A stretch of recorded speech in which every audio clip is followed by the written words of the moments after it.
Ladies and gentlemen, you woke up this morning, and the first thing that hit you wasn't gratitude, it wasn't peace, it was pressure, the pressure of your schedule, the weight of expectations, the rush to get ahead.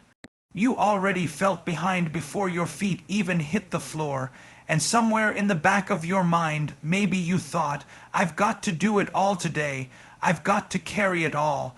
But what if that isn't how it was meant to be? What if today is not a test of your strength, but a testimony of surrender? See, we live in a culture that tells you to hustle harder, grind more, perform better. But here's the problem.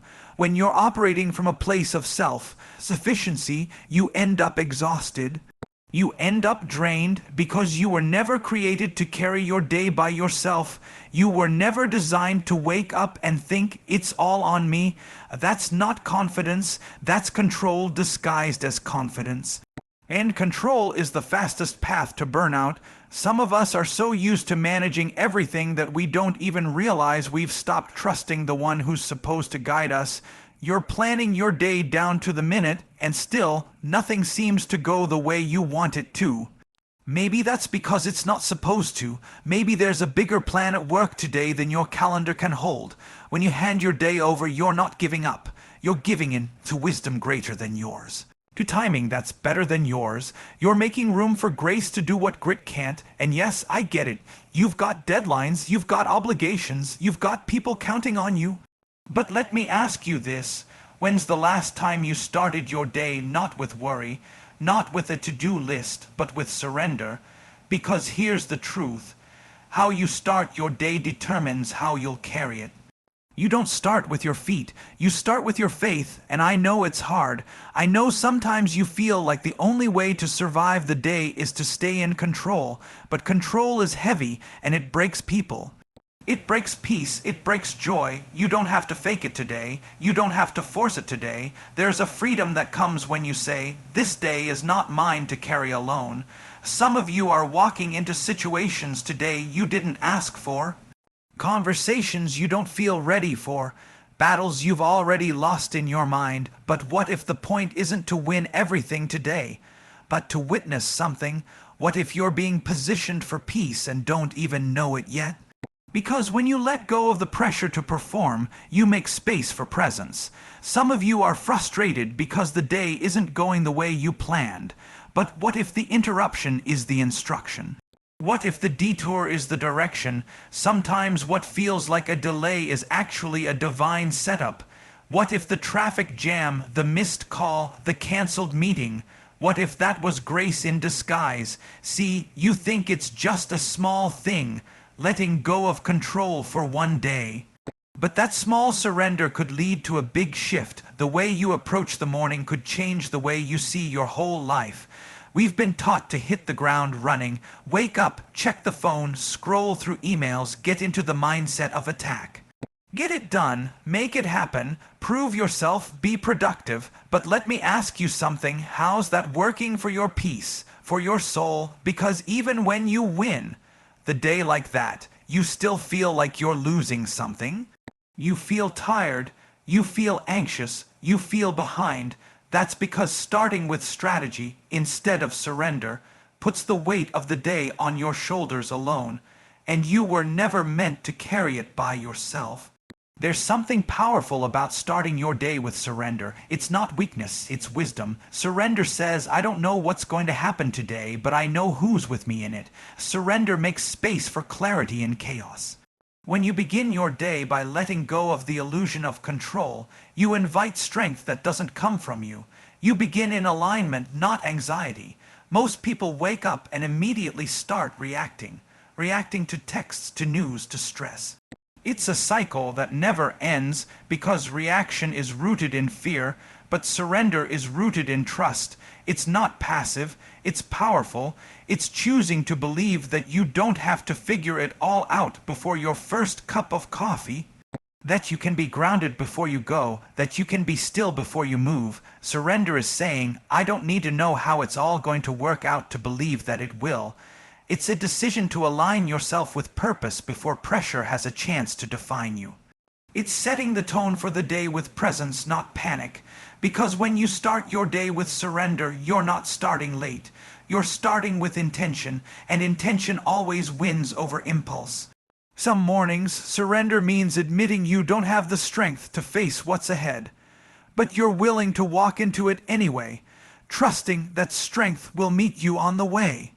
Other times, surrender is simply pausing long enough to say, I'm not going to rush into this day without remembering who I am and what really matters.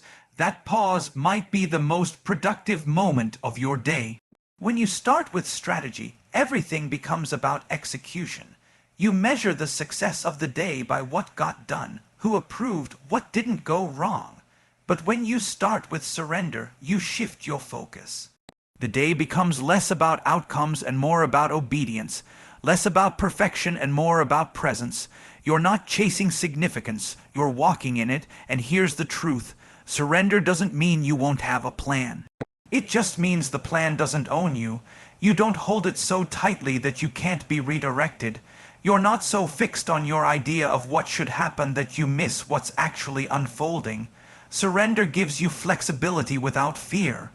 It lets you pivot with peace. Think about it.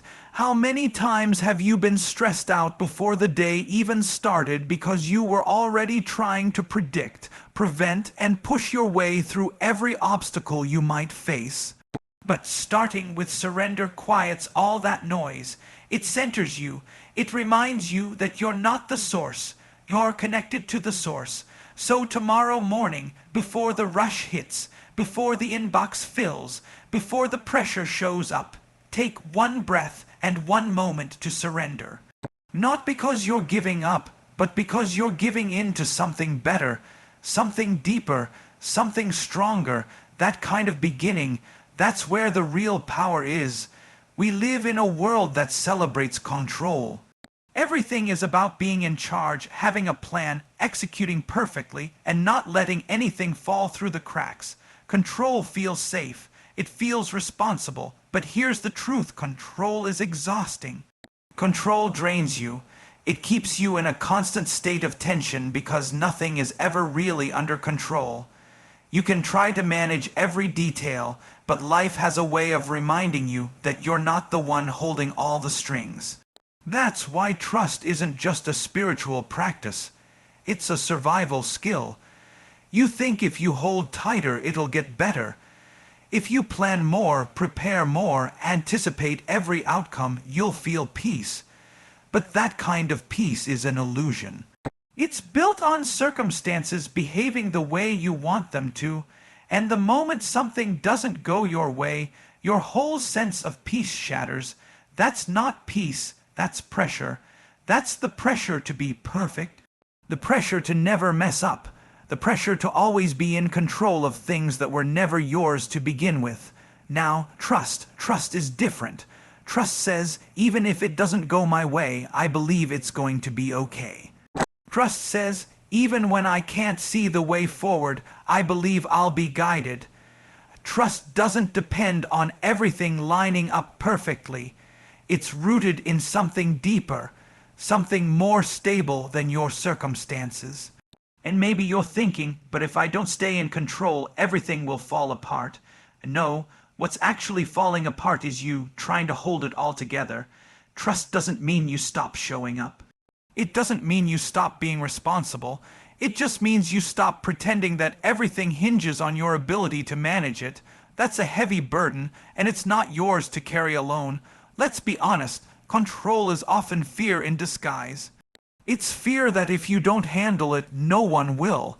Fear that if you don't make it happen, it won't happen. Fear that you'll be disappointed, let down, or left behind. But trust steps in and says, you're not in this alone. It reminds you that you're supported, that you're seen, that you're guided, that even if things get messy, they can still be meaningful. There's a freedom that comes when you release control. You start to breathe again. You start to notice things you missed before because you were too busy micro-managing everything. You start to live with open hands instead of clenched fists. Control isolates you, trust connects you. Control closes you off, trust opens you up. Sometimes the reason you feel stuck isn't because you're not doing enough. It's because you're holding on too tight. You're gripping your plans, your timeline, your outcomes so hard that you've left no space for grace. But grace flows best where control is released. Grace shows up when trust steps in. It fills in the gaps that you couldn't predict. It covers the moments you didn't prepare for. It meets you right where your strength ends. You can spend your day trying to control everything and everyone, or you can spend it anchored in trust. One path will leave you anxious, irritated, and empty. The other will give you the strength to walk through anything with peace, even when it doesn't make sense. That kind of peace doesn't come from having control. It comes from knowing you're not alone and you never have to be. Trust doesn't just sustain you, it frees you. We love the sound of grit. It's got this toughness to it, this badge of honor. Push harder, work longer, prove your worth. Grit says, if you want it, go get it. No excuses. And sure, there's value in perseverance, there's value in determination, but grit alone isn't enough to carry you through every season of life. Because grit relies on your strength, grace relies on something beyond it, and if you're honest, your strength runs out. Grit will push you until you're empty. Grace will carry you when you are. Grit is about striving, but grace is about surrender. Grit is about proving yourself. Grace already knows who you are. Grit keeps you grinding, but grace gives you grounding. One is fueled by pressure, the other by peace. There are moments when grit just won't cut it. When you're doing everything right, and it's still not working. You're staying up late, you're showing up early, you're doing everything you can, and you still feel stuck. That's where grace steps in. Grace doesn't demand more from you. It meets you where you are. It's the hand that lifts you when you've got nothing left. It's the breath that steadies you when the pressure's too much. We admire people who have grit, but we forget that the greatest breakthroughs often come through grace. Grace allows room for failure. Grit doesn't. Grit says, keep it together. Grace says, even when it falls apart, I've got you. And that's what makes grace more powerful than grit. Because grace doesn't need everything to go right to do something good. You don't have to be the strongest person in the room. You don't have to have it all figured out. You don't need to fake strength just to keep going. Because what grace does is fill in the space between your effort and the outcome. That's what makes grace a gift. It doesn't wait for you to earn it. It's available right in the middle of your mess. Right in the moment when you've done all you can and it still doesn't feel like enough. Grit wants to prove something. Grace wants to remind you of something. That you are already worthy, already seen, already held. You don't have to hustle for love. You don't have to grind for peace. Grace gives you what grit never could, rest. Not the kind of rest that comes from a nap or a day off, but soul, deep rest. The kind that says, I don't have to carry it all because I'm not carrying it alone. You might think you need to be tougher, stronger, more resilient. But maybe what you need is to be softer, more open, more surrendered. Maybe what you need isn't more hustle, it's more healing. Maybe grace is the real power you've been missing. So yes, keep showing up. Keep working hard, but don't confuse effort with identity. You are not only as good as your grind, you are not only valuable when you're winning. Let grace do what grit can't restore: your joy, your peace, your sense of purpose. Let grace remind you that it's not all up to you.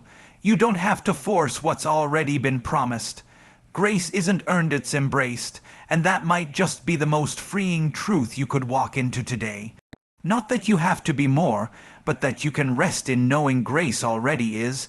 We don't usually like interruptions, they throw us off. We make our schedules, map out our day, and hope everything flows exactly as planned. But then life shows up. The unexpected happens, the detour comes, the delay hits, and our first reaction is frustration, disappointment, anxiety, because in our minds, interruptions are obstacles. They're in the way of what we were trying to accomplish. But what if they're not interruptions at all? What if they're instructions in disguise? So often, we're so locked in on what we thought was supposed to happen that we miss what's actually happening. We're staring so hard at the door we wanted to walk through that we don't notice the window being opened beside us. Sometimes the most powerful moments in your day aren't the ones you planned. They're the ones that break in without warning. It could be a phone call you didn't expect, a delay that made you pause, a conversation you weren't ready for but ended up needing. These aren't coincidences. These are opportunities to shift your attention. To ask, what am I being shown right now? You thought you were being slowed down, but maybe you were being set up. You thought it was a step back, but maybe it was a step in the right direction. You just couldn't see it yet. The truth is, we often pray for clarity, for growth, for wisdom, and then we complain when the path to those things comes through discomfort. But clarity rarely comes in comfort zones. Growth is almost always inconvenient. And wisdom is most often found when our plans don't go according to plan. That's the gift of the interruption. It pulls us out of our autopilot. It stops us long enough to see something new, to listen differently. To respond instead of react. We've been conditioned to think that anything that slows us down is a setback. But not every slowdown is a stop sign. Some are invitations. Some are divine pauses giving you time to reset, reflect, or reroute. You think you're off schedule, but you might be perfectly aligned. You think you're being held back, but you might actually be being held for something better. That delay you're angry about, it might be protecting you from a decision you weren't ready to make. That person who canceled on you, it might be freeing up space for something more important. That situation you didn't see coming, it might be the very thing that breaks something open in you that needed to change. Sometimes the greatest gifts come wrapped in frustration. But here's the thing.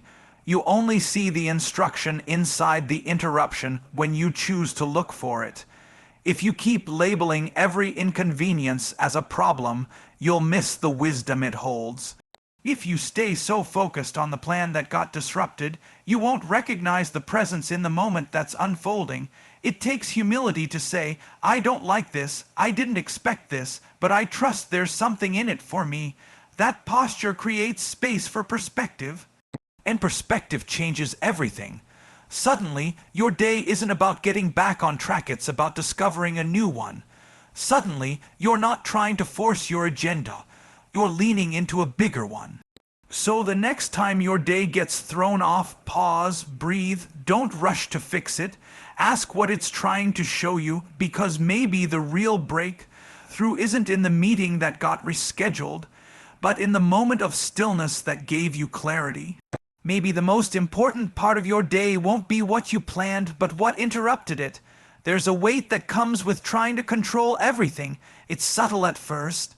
You start your day with your checklists, your goals, your expectations, and without even realizing it, your hands are already clenched. You're gripping your schedule. You're clutching your outcomes. You're trying to manage every move and manipulate every moment to go the way you plan.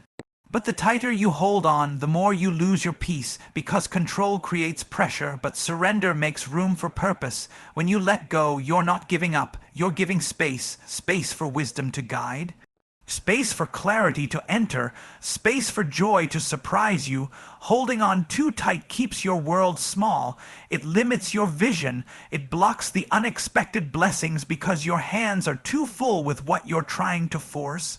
But when you loosen your grip, something beautiful happens. You start to see differently. You start to notice things you missed before. You make room for greater purpose to unfold. Letting go doesn't mean you stop caring. It means you trust deeply. You trust that your value isn't tied to how well everything works out. You trust that not every delay is a denial, and not every closed door is a missed opportunity. You trust that sometimes the best things come when you stop trying to control the timing and allow yourself to be led instead of driven.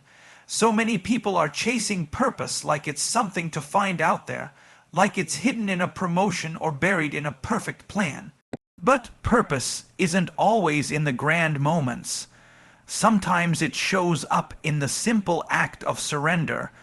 Sometimes it's in the decision to let go of what you thought your day had to be and open yourself up to what it can be. Purpose lives in the flexibility. It lives in the moments where you stop striving long enough to listen. And here's the powerful truth. What's for you doesn't have to be forced. What's aligned with your calling won't require you to break yourself to make it happen. You were never meant to live with clenched fists, afraid that if you loosen your grip, everything will fall apart.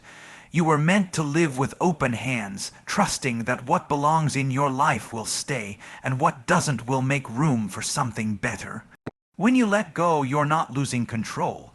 You're gaining perspective. You start to realize that maybe your day isn't about checking everything off the list.